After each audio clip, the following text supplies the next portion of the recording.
Well, hey, friends, welcome to AWKNG's Ask a Scholar podcast. This is where you, the everyday Christian, can get your questions about the Bible answered by a biblical scholar. I'm Carla. And I'm Mike, and we're both glad that you decided to join our discussion. So let's dive in. Well, welcome everyone to episode 23, where we are going to get your questions answered on the 12 minor prophets. And today we have with us Dr. Beth Stovell. Dr. Beth, welcome. Thank you for joining us today. I'm happy to be with you guys. Awesome. Well, we're really excited to jump in with you and to learn from you and to glean some wisdom from you. We've got lots of questions that our students have sent in. But before we dive in, why don't you just take a minute to just tell us a little bit about yourself, about your areas of study, so that we can kind of get to know you before you answer all of our many questions. Sure. So I'm a professor of Old Testament at Ambrose University, which is in Canada. We are in Calgary, which is just north of Montana. So kind of in the middle of nowhere for if you're trying to compare it to the US. I work actually in the Old Testament and the New Testament, and my areas of interest are kind of the space between the two and how we think about the metaphors that we see that connect the Old to the New Testament.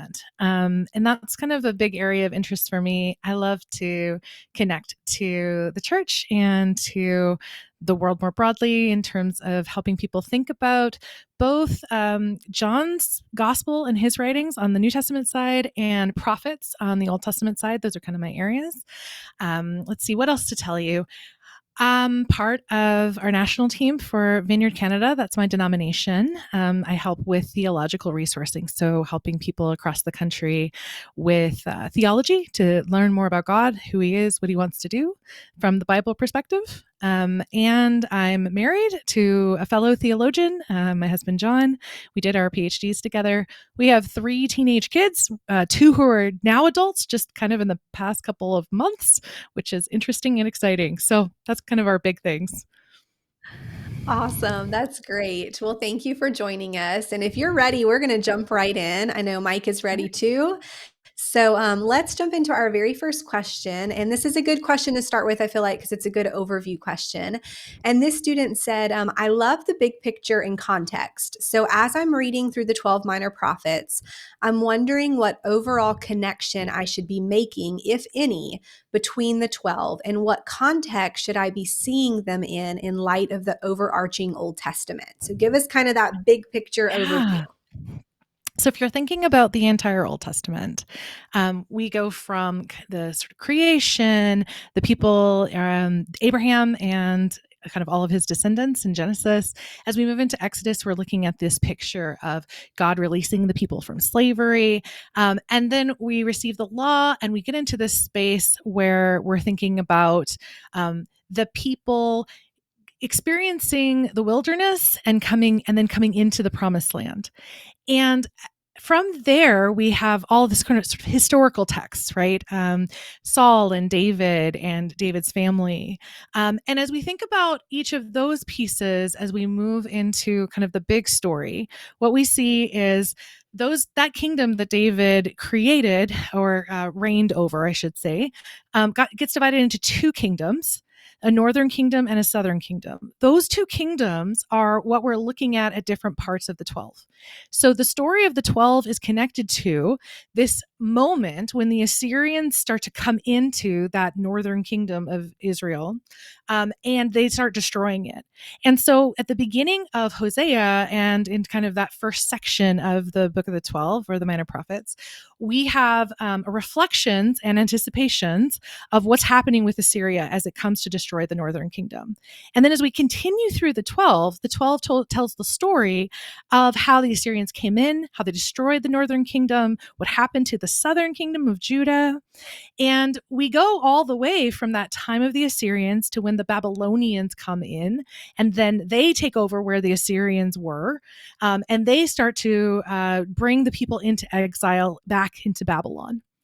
And that space of that movement from the experience of Assyria coming in, then Babylon coming in, And then finally, actually, the Persians coming in and taking the space that Babylon did. So we get 3 kingdoms that are all around Israel that are all affecting what we see in the Minor Prophets, because the Minor Prophets spans this space from the time of the 2 kingdoms, the destruction of that northern kingdom, all the way to the time of the Persians, and when they come in, which we get in kind of the end of the Minor Prophets. And so not only do we have this connection to that time in history, and to all that happened to Israel, but we also get these connections to the story before that. So the story of the people in experiencing the wilderness, the story of God's freedom for the people in the book of Exodus, it's throughout the Minor Prophets. The story of Abraham and Isaac and Jacob. So we get references to Jacob a whole lot in his life, and we're going to talk a little more about that, I know, later in the podcast. It's these things come back up and again and again and again in the Minor Prophets, because they're often picking up those earlier stories to make a point about what God is doing in their time. And so actually, this is a great question, because really all of the Old Testament is read both across the Old Testament, and you can also see the way the end of the Old Testament builds on what comes before over and over and over again. I do think that one of the things I find very interesting is, and the way that we've been referring to these books, like I've actually been more drawn to now calling these not the Minor Prophets, but the 12, because there Yeah. is a sense of a very unified whole of what's going on, is that you have the prophets, God's prophets, not just the big guys, not just Yeah. Isaiah, not just Jeremiah, but you have people who are trying and doing their best, as being faithful to the calling that God has, brought Israel into being. And they're basically being the regular, essentially, prosecutors of the covenant to the people. Of Mhm. this is the agreement we had between ourselves and our God Yahweh. And Mhm. we're not keeping our end of the bargain of the covenant, Yeah. and calling the people back to covenant faithfulness.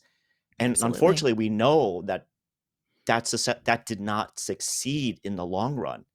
But the fact that you had people who consistently kept arising out from like nowhere places to be voices for God, to speak to the people, come back to the faithfulness, come back to the covenant, come back to being faithful to just me.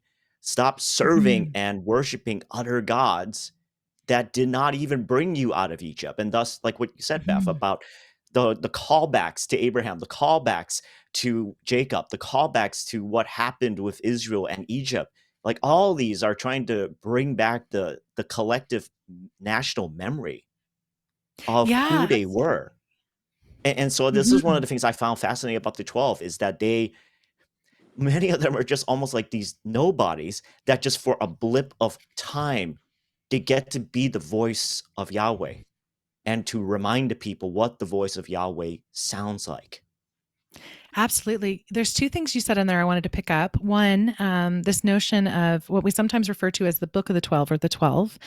One of the things about this set of books that we sometimes call the Minor Prophets and we sometimes call the 12 is that there seems to be a history of bringing these books together to be read together. And there's like a scroll that was put together of these 12 books so that we could read them across and read them as a set of books that are all functioning together as one story. And I think that's, you'll hear me say Book of the 12 probably a lot of times as I talk about this, because that's, I think, a really profound way of reading what is happening here. But I think the other thing that you brought up, which I think is really important, is these prophets continue the prophetic message that we do see in the big prophets. So they connect with Isaiah, whether they're in the same time period like Hosea or Amos, or they're later like a Zechariah, and they're responding and using the language of Isaiah and then building on it to say, yeah, God is still interested in repentance, in transformation. And you need to get, like you you people need to pay attention because this is what God wants, to bring holiness, and to do the work of God in the world. And it's interesting because I think you mentioned sort of like how successful is that. There's a line, this notion of a remnant that you get in Jeremiah, especially, and the sense of a faithful group, and you get that in the book of the 12 as well. You get this idea of like, who will be faithful, who will remain faithful, how will that continue to generation, and calling more and more people to be faithful to the law, to the word of God, to what God is trying to do. And I think there's two things you see. We see, one, that calling back to God's purposes, back to God, but we also see calling people to justice, to change how they're interacting with each other and with the people around them. And so we get kind of these two prongs of worship and justice over and over again in these books. That is really an essential part of what the prophets in general want to tell us about. Absolutely. That's great. Very helpful to jump off this conversation. Okay, great. Well, let's dive into another question that we've had around the book of Hosea. This student says, I've been listening to Dr. Heiser's podcast on Leviticus, and now I'm reading Hosea, where the subject of adultery is mentioned throughout. Was there a different meaning for adultery back then? It seems to be so offensive to the Lord, yet David and many other kings who desired God's will had concubines or harems. I just don't understand how something so clearly condemned by God could be so prevalent throughout the culture. Yeah, so I think it's helpful to ask this question. This is a great question, first of all. One of the things that's really helpful to understand is that the ancient world's understanding of marriage is different than our understanding of marriage today. In the ancient world, it was very common, even whether you were a king or not, anyone who had, any man who had standing often had multiple wives, or they might have concubines or other things as well. We see this throughout, especially the early books. This idea of having many wives is something that we see later very clearly stated. Hey, this is not the way it's supposed to be, but it was very, very common in their culture. So it's a little bit like the tension we see between how often Israel worships many gods, even though it's really clear that God says no to that, because they're affected by their culture. And we see this in terms of the marriages. One thing that's interesting is if you look at David, actually his marriages and his relationship to women that actually are a big part of his sin. So we think about Bathsheba and the story with Bathsheba. He's committing adultery in part because he's taken a woman who is already married to someone else. But we see that it's actually the dynamics in the marriages that he's in and the concubines that he's in doesn't seem to please God. And if you think about his son, Solomon, that actually leads to idolatry itself, because I often say adultery leads to idolatry. And so when we look at Solomon, it's actually his relationships with his many, many wives that draws him into worshiping idols. And so it's not the case that there's no negative judgment in the books about these multiple relationships. It's simply that it's more common for them to do this because in their culture it was way more common that this would be what's happened. So in our culture today, we are affected by the fact that many of our nations, if we're talking about America or we're talking about Canada or we're talking about the UK, we're all shaped by being connected to Christianity from the beginning. And so because of that, there's a stronger assumption that there's going to be, it's going to be a monogamous relationship. And that assumption comes from that Christian background, even if we're not completely Christian nations today. Whereas in the ancient world, that wasn't the assumption. The assumption is that you would have these many relationships. So now, if we're thinking about this with Hosea brings this up in a really stark way. It's probably the first of the examples where we get this picture of Israel as the wife who has committed adultery on God, who is her husband.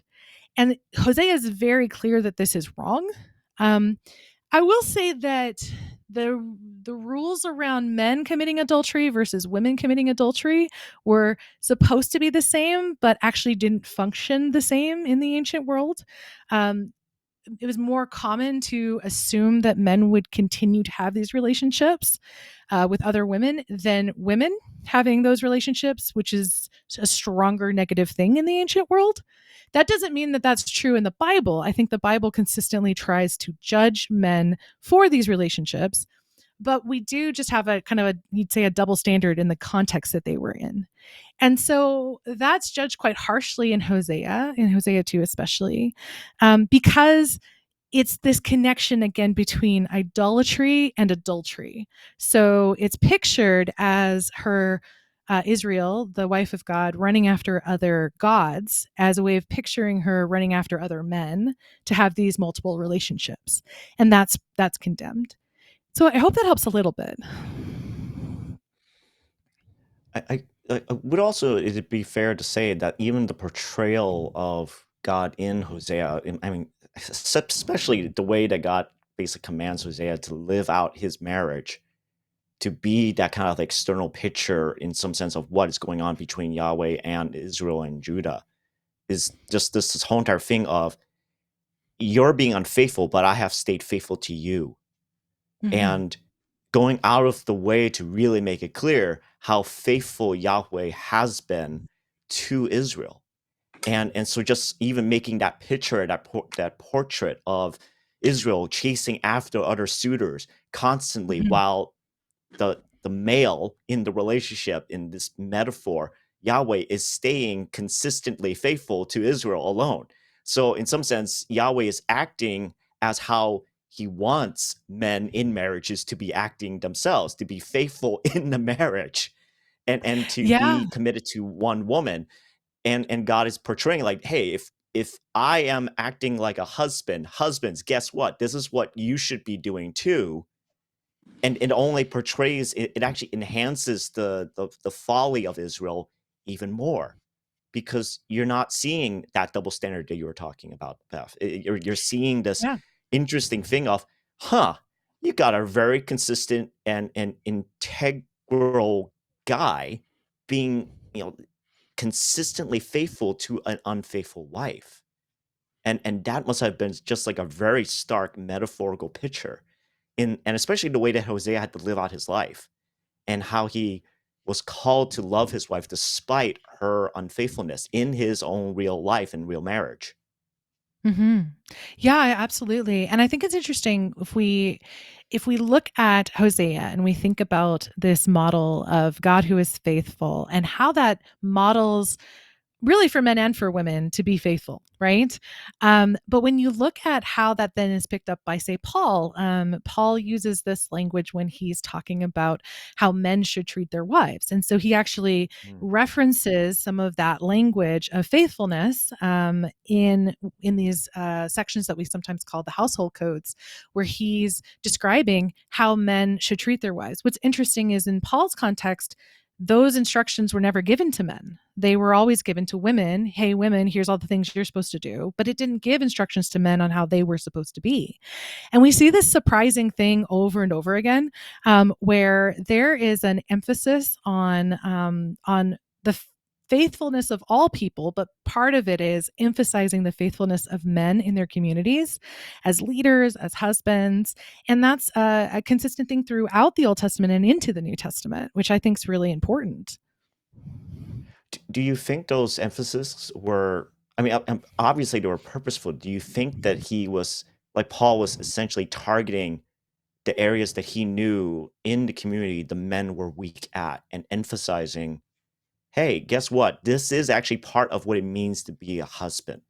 And that Mhm. includes love, that includes patience, that includes like essentially laying down your life for her. Like, I have to make it explicit because maybe even culturally, you're not used to this idea.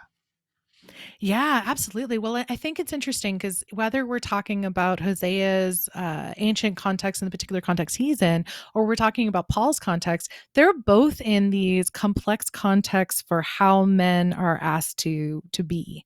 So the assumption in both contexts is a little bit more that it's okay for men to be unfaithful. And in Paul's context, there is rampant like I'd say lots and lots of sexual perversion all over happening that's really tempting for the men in the churches that he's in. And we can see that if we go, like if we look at the spaces where Paul was preaching, you can see like the remnants of all of that actually archaeologically. Like, so there's those spaces that were for having sex with prostitutes and things like that.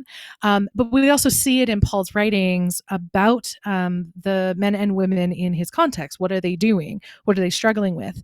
And then we see how he responds. And I think we see this in Hosea as well. So what are the things that the community that Hosea is speaking to, what are they struggling with? And so one of the things that we do when we're looking at the minor prophets is ask questions about this community. What is the message saying to that community? And how is it correcting some of the ways that they might think? And I absolutely think you're right. I think it's targeted in particular ways that had meaning for the people in the time, but continue to have meaning for us today. Very helpful. Yeah, that's great. I have one follow-up question because I'm just kind of rereading this person's question again. So you wouldn't, I'm asking you, you correct me if I'm wrong, you wouldn't say that the meaning behind adultery was different back then. It would just be that the culture that they lived in, it played out in different ways. And therefore, the prophet in that time or the writer of that time is correcting it in different ways. Is that kind of what you would boil that down to? I think so. I think adultery at its heart is breaking a covenant. And Yeah, that's true now as it was then. How they understood those right. covenants are a little different in that context. In other words, what a covenant looked like is different than what our marriage certificates look like now. But Yeah. the notion that there is a covenant that you've made between you and this other person, and that adultery breaks that covenant, Mhm. is essential to this broader notion that it's a similar thing when we break the covenant, when the Israelites would break the covenant with God. So the Mhm. Israelites had a covenant with God around faithfulness to Him, and it's a parallel between those two things. So uh, to the point of David, I think we treat David sometimes like he's perfect. Yeah. And so it's really important to realize that David isn't Jesus. Like Jesus is like David in aspects of David, but Jesus is the perfect king. David wasn't. And so I think when we look at David, we can say, here are the things that were great about David, and here are the things that really weren't. And to be someone who follows after the heart of God doesn't necessarily mean that you don't do anything wrong. And so Right. I would say that what we're seeing when we see this, like these examples, I mean, we see Abraham, who's the father of everybody, right? Who has a whole bunch of different people, and we know that he's having sex with his, Egyptian slave, right? And so but you can see how that leads to turmoil in that relationship. I mean, Sarah and Hagar hate each other, and Sarah sends Hagar into the wilderness, and Abraham's like, "That's fine if she dies." Like, what? Yeah. That's not a good part of Abraham. He's the father who is faithful in so many other ways, but he's not perfect. And the same thing is true of David. His complexities with women, including being willing to take a woman from her husband and then hope, like, arrange it so her husband dies, those aren't good things. And so we can see that alongside the goodness of these figures. It's not that they have no goodness in them, they're just people who were imperfect, but God used them anyway. And so we don't want to say, oh, they had, like, look, David had all of this, so and he loved God, so I could do all of that. It's like, well, no, that's read the whole story. And so I think so, to answer your question, yes, adultery is adultery in a certain sense, but what it meant in that context is somewhat adjusted because the culture itself is different. And so that would be the part that I'd say it affects it and how we read it. That's great. And Very helpful. I think there's also just that the different reading strategy, right? When we approach like the Old Testament, it isn't geared towards being propositional necessarily. It's telling a story. And the whole idea is that you absorb and learn and think through the story, right? We don't need the narrator to explicitly say David shouldn't have done this and this. Instead, we read in the story, oh dear, all of the ramifications, the consequences, the ripple effects through not just a couple of weeks, but through literal generations of his own family, of how that one decision kicked off a domino reaction that led to the death of an innocent guy, that led to the death of an innocent baby, that led to the death of one of his own sons, and then eventually the rape of one of his daughters, and then the death of another son, and a civil war for the whole country. Like you get this sense of, so what is the story trying to tell me? You probably should make wise decisions, and especially when it comes down to faithfulness. Don't take another man's wife. Don't commit adultery. And we see the ramifications in like an extreme version of that. And you're supposed to actually understand, like, wow, it's not saying that I will ever end up being a king of a nation, but even the king of a nation suffered terrible consequences for unfaithfulness. So if he suffered that, what does that say about me, who's just a normal person in Israel? I probably should avoid that too. Yeah. Well, and I think it's one of the reasons I encourage people to not just read the verse or even that section, but to try and read, especially for these stories, to try and read a large portion of the story, because it answers some of the questions if you read the broader context, because you will see that there's these patterns that are playing out, and it's a really helpful thing to say, okay, well, I see this happening here. What does that mean? This particular chapter doesn't tell me, but maybe if I keep reading the story, I can figure out what is God trying to say about this.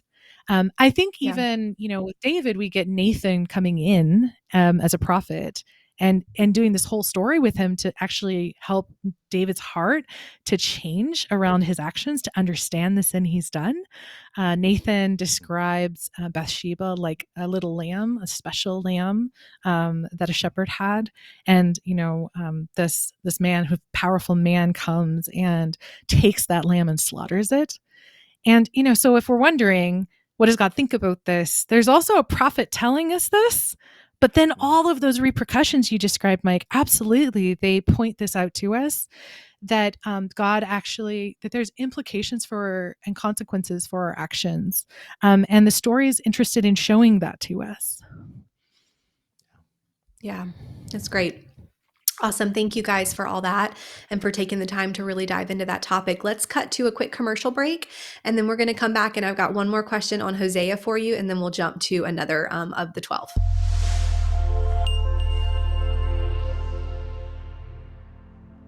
If you're not already reading with us, we'd love to have you start reading today. Every month in the Awakening Bible community, we read a book or several books of the Bible together. Readings are only 1 to 3 chapters a day, 5 days a week, with weekends reserved for catch-up or deeper study. And as you read, we know that you will likely encounter questions, but that's where we come in. Submit your questions at AWKNG.com, and we will do our best to get them answered for you right here on the Ask a Scholar podcast.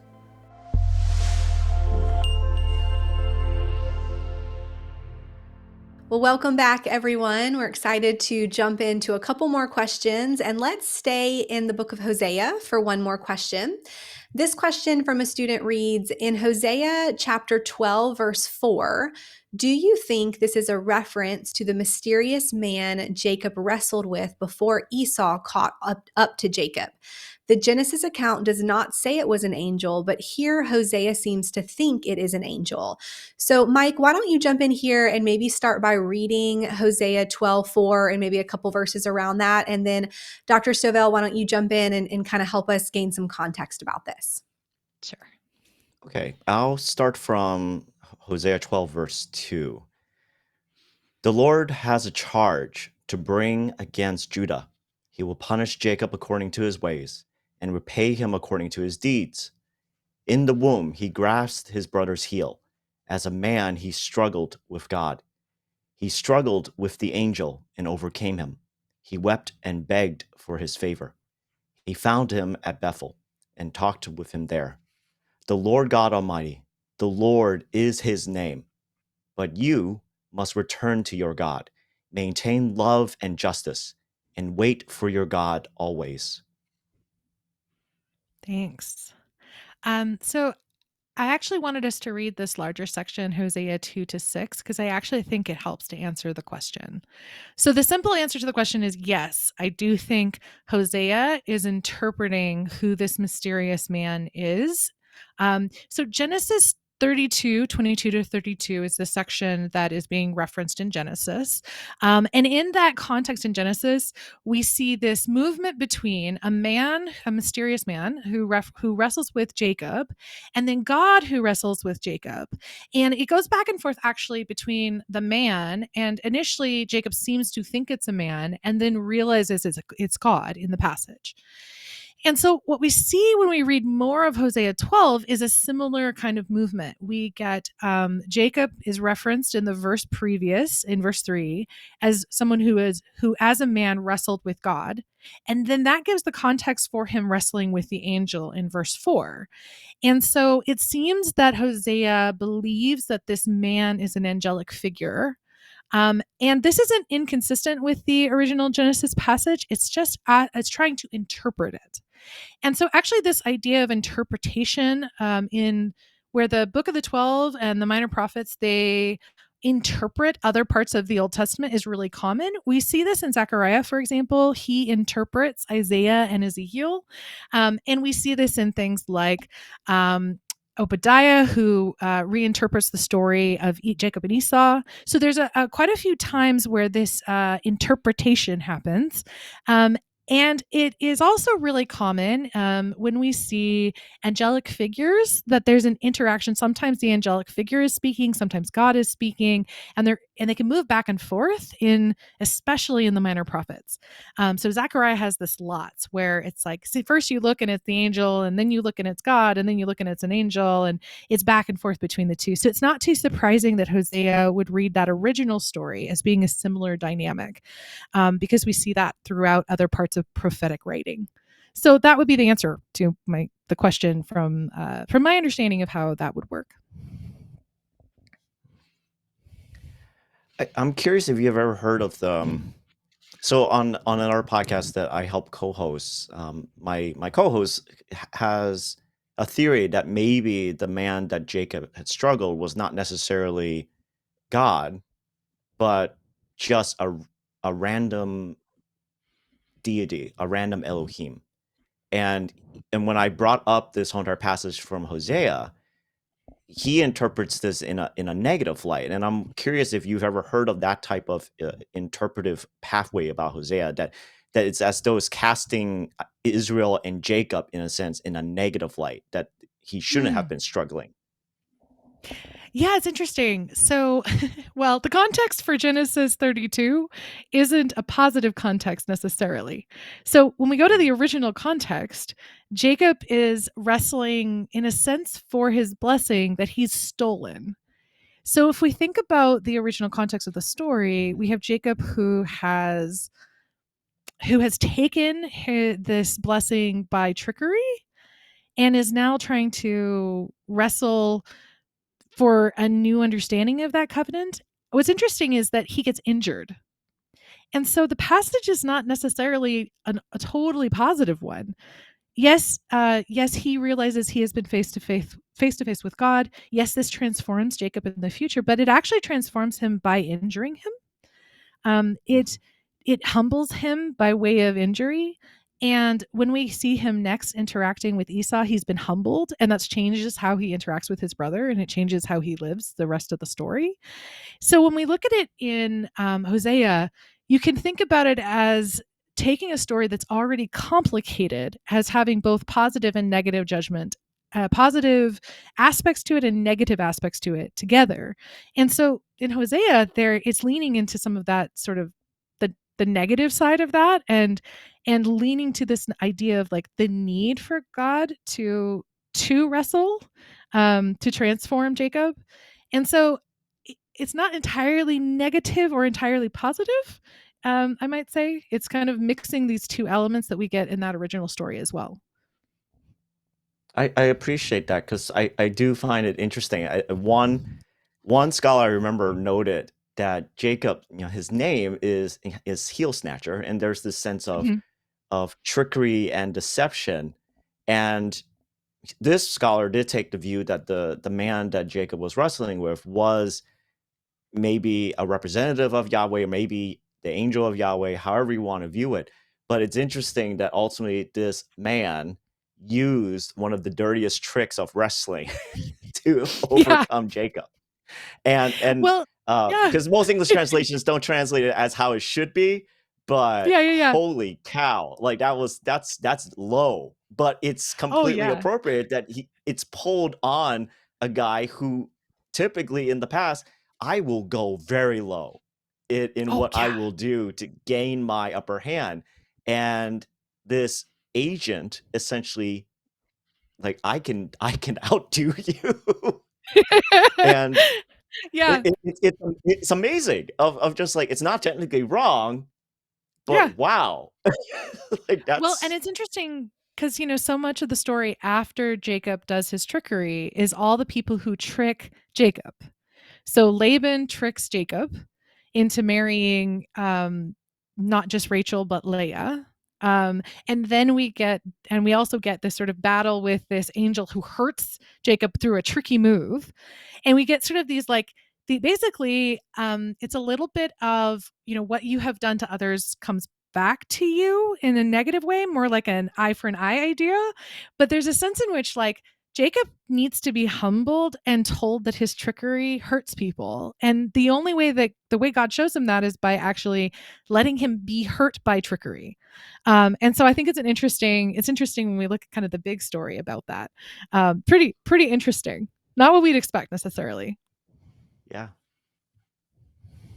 Yeah, absolutely. It is interesting. Thank you guys for that. Okay, let's stay in this kind of vein of divine beings because this next question is going to be in that same line. This is in Zechariah chapter 5, verse 9. And the student says, who/what are these flying women with wings? And so we know in Zechariah there's a lot of visions going on, and this has to Mhm. do with one of the visions that Zechariah is having. So unpack what this is about and who these flying women are. Yeah, so it's helpful to know this is part of a larger vision. So you get two visions back to back in Zechariah 5. The first is of a flying scroll, and the second is sometimes referred to as like the ephah or the basket or something like that, because it's a picture of the angel shows to Zechariah a basket, and in the basket is a woman, and the woman represents wickedness. And so, what happens is she tries to get out, and she gets pushed back in. And then a lid is put out on the top of the basket. So, kind of holding wickedness into this basket. And then these two flying women with these stork wings fly up, grab the basket, and fly it away. And it says that they travel between the earth and the heavens, and they eventually will land this wickedness in Babylon. And so it's this interesting picture with a lot of different parts to it. And so the women with wings are a part of that picture, but they're not the whole part. So one of the things that a lot of scholars like to differentiate is between a vision versus allegory. So in a vision, we read the vision as a whole. So the parts are there to make up this whole notion that we're trying to get to. Whereas in allegory, every single part of the vision matters for the understanding of what's going on. And so one of the things that's helpful to know that you're not trying to get a one-to-one for every single part, but you're trying to understand how does the whole vision work together. So let's go through that a little bit. So one thing to understand is that we've got 3 women in the passage. The 2 at the wings come after the other woman. And so it's actually important to understand these 2 women in light of the woman from before. So the woman in the basket, her as the wicked, as representing wickedness, is balanced by these 2 women who are representing God and his what he wants to do, the actions of God. Now, the language that's used of them talking about their wings is actually a really common phrase. So the phrase is wings of the wind. And this phrase, wings of the wind, is actually used elsewhere. So in places like Psalm 18 and 2 Samuel 22, both of those in verse 11, where it's referring to a cherub, a winged angelic messenger for God. Elsewhere, it's used in other places to talk about people or things that are doing the work of God. And so Hosea 4:19, for example, talks about the wind wrapping its wings around idolaters and to work out divine judgment against them. And so this idea that there are these winged women that are doing a task for God, they are taking this basket of wickedness and removing it from the land, seems to be contrasting the 2 kinds of women, the women of wickedness and the women who are serving God as the agents of God. And also, then they do the work of God, which is to bring this basket of wickedness away from the land so that the land can be cleansed, and they bring it somewhere else for future judgment. And so the passage, kind of to summarize it, so we've got winged women. They're likely angelic beings who are working as agents of God. They're women because of this contrast between the woman of wickedness and women who are doing the work of God. And their role is to represent God removing wickedness from the land and bringing it for its final judgment. So those are kind of the key parts, I'd say, of what you're seeing here. I guess I never even thought about the fact that there is a balance that's going on here. That you have the contrast. It's actually reminding me, ironically, because of the whole entire like the lady wisdom that's like portrayed in Proverbs, but then also like sometimes this other lady that's called Madam Folly sometimes, and almost like you have this opposites that are going on. So it never occurred to me. So that's actually a really cool insight to just even think of, that a representation of wickedness embodied is. I almost instantly thought of like, this is almost like a reverse Pandora box, where where you're taking all the terrible things and putting it into now a box, but here it's almost like a basket, putting the lid, and it actually stays on, and it's being carried away. It's a great I never even picture. thought. It's like, that's a really cool imagery. Yeah, it's a really cool image. I love the idea that she's like, the wickedness is almost too big for the container, so it like pops out, and they're just pop it back in and put a lid on it, and they're like, okay, now this is going away. Like it's a really interesting image. And one of the things I love is that these visions, they're very parallel to dreams. A lot of times in other parts of this, when we see the more narrative or story parts, we'll see people have a dream or a vision where they're half asleep, they're sort of awake and asleep, and they're seeing something that God's trying to show them. And I love this idea that there's mystery in it, but there's also this, I love that contrast between these sort of 2 pictures using women. I like that, as you said, I love, Mike, that comparison to Lady Wisdom and sometimes like Madam or Dame Folly. We have parallels between the houses of these 2 women in the book of Proverbs, where one is calling people, and they're openly calling people to come and be in her house to eat at her table because wisdom is good and it's for everyone. And this like lovely picture of God calling us to come and partake in wisdom. And alongside it, you have Madam Folly or Dame Folly, who she's secretly calling people to her house because her house is a space of destruction. But she does it through kind of this manipulative, that even has like sexual innuendos where she's like, come sleep in my bed, come to my house, like we're told that that's a bed that leads to death. And so it's a really interesting having that comparison, and we get those comparisons a lot. These female figures who are sometimes depicted in goodness, representing the goodness of God or the work of God, and these female figures that are depicted in the pictures of different kinds of wickedness or different kinds of manipulation.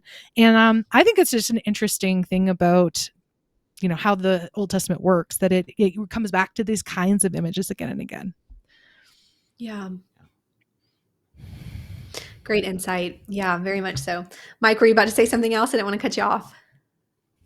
I mean, I just had never even considered that the idea of women figures are being used as contrasts, and I think sometimes, like, because the tendency is like we have no context and we're thinking about these things as literal, and Yeah. and to actually consider that when in their wings, as in verse 9 would say in the NIV, that it's giving this portrayal of some sort of angelic or divine agent that is working, and using the imagery of women to just basically be a contrasting of here's a picture of faithfulness and here's a picture of wickedness.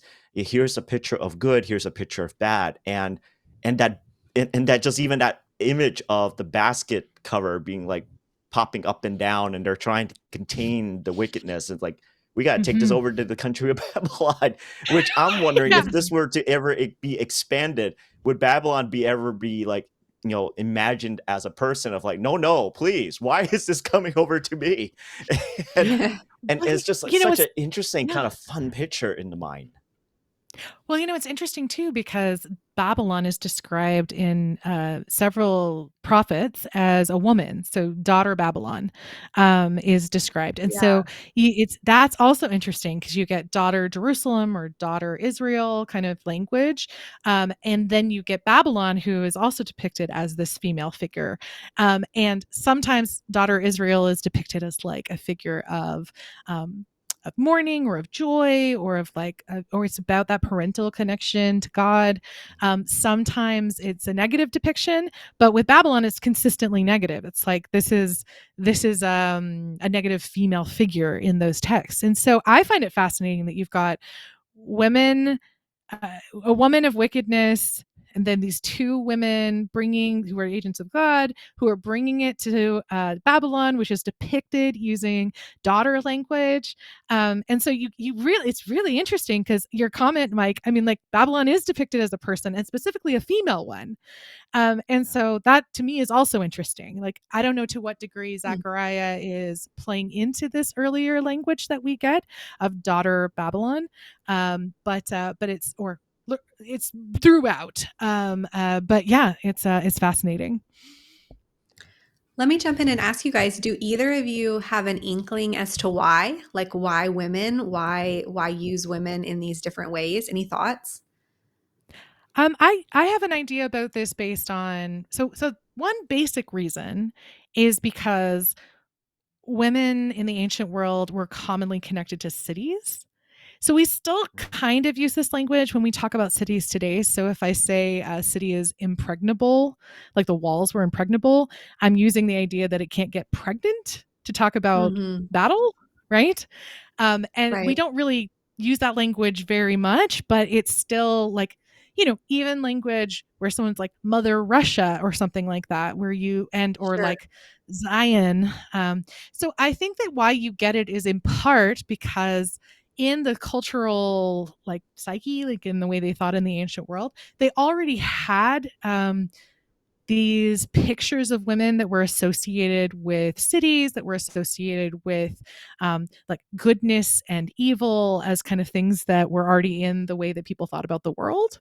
So they're playing into some of that, I think. But also in cities and in spaces where warfare is so common, that would be in the back of their heads a lot, the imagery of women as a part of the kind of broader metaphors connected to war. And so we get that a lot throughout the text. So I wouldn't be surprised that it is connected as well to right? The metaphors are figurative languages that attempt to evoke emotions, especially a Yes. guttural kind of reaction.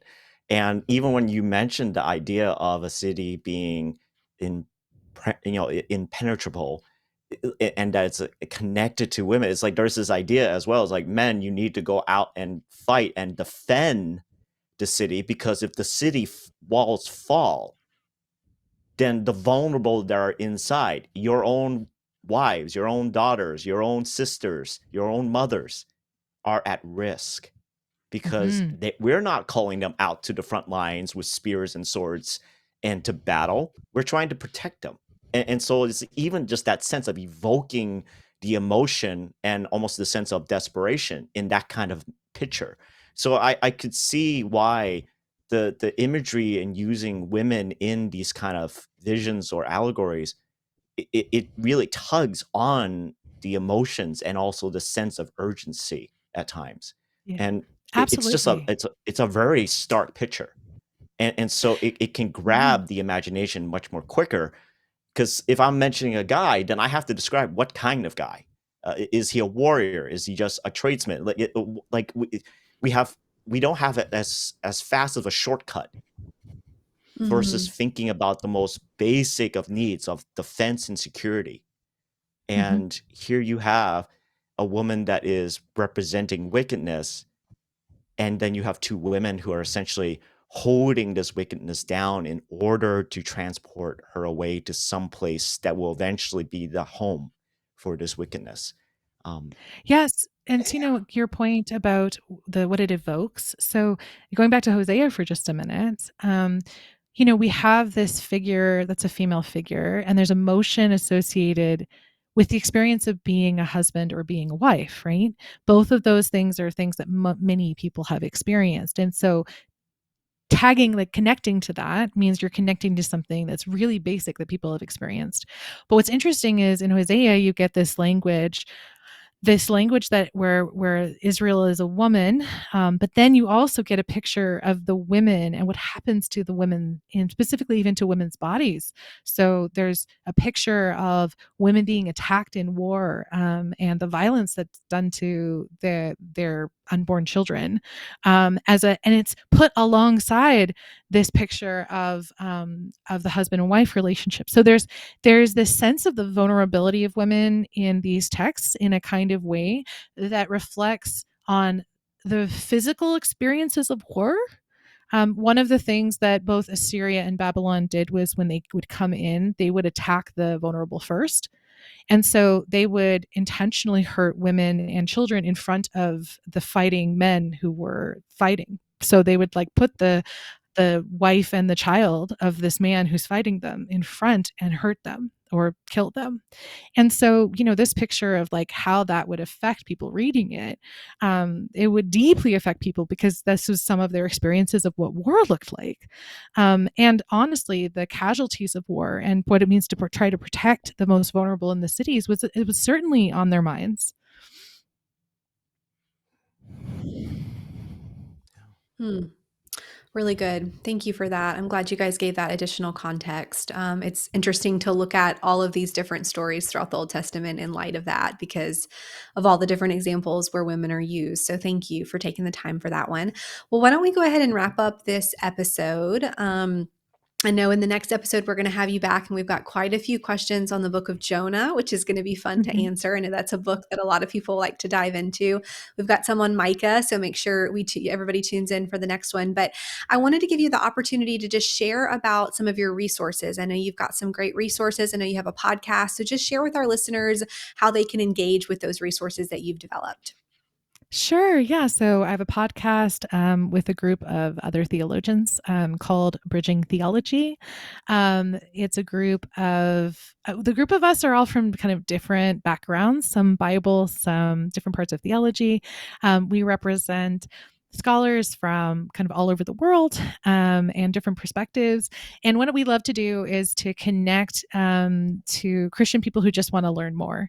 And we interview different kinds of scholars and things like that, but we try to have a fun conversation that's pretty down to earth. So if you're interested in that, you can check it out. Since we're talking about the Book of the 12 or the Minor Prophets, I co-wrote a book with David Fuller that's a short book about the Book of the 12. And it goes through talking about themes and theology in the 12 and helps to kind of get people oriented to the 12 if they're not as familiar with it.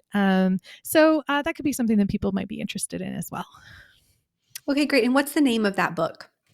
It's called Book of the 12. It's from Cascade. It's a Cascade Companions with Cascade Publishers.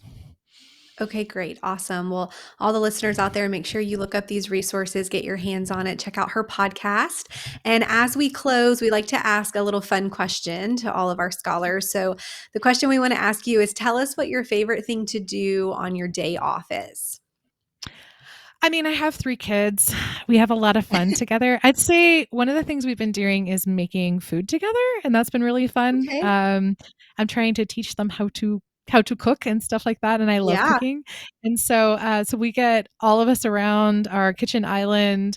Everyone's got a task making different things, and I'm kind of giving them, here's how you make this thing. So we've made everything from like really simple, like chili dogs, to more complicated meals like, chicken fettuccine or something like that. Okay. They get to pick it, and then we have fun kind of getting everything together, and it's good for them to learn, but it's also just really fun. We make jokes and are That's really great. silly and end up laughing a lot. That's awesome. And I'm sure their future spouses will thank you for teaching them how to cook. Awesome. Yeah. We also throw Well, some thank you boyfriends so in the much. mix sometimes. So Yeah. Good. That's great. Well, thank you so much for joining us. And we're excited to have you back again for a second episode. All those that are listening, thank you for listening. Remember, you can like, share, subscribe, leave us a review. And I hope that you will join us again for the next episode when we get more of your questions answered on the 12. If you're enjoying the Ask a Scholar podcast, click follow on your podcast listening app to subscribe. Want to help further our mission? Consider becoming a monthly partner at AWKNG.com and help us make an impact in the lives of others all around the world as we work to make biblical understanding accessible to all with no exceptions. Join us next time as we get more of your Bible questions answered. And don't forget to visit AWKNG.com to engage in all our biblical resources that we offer.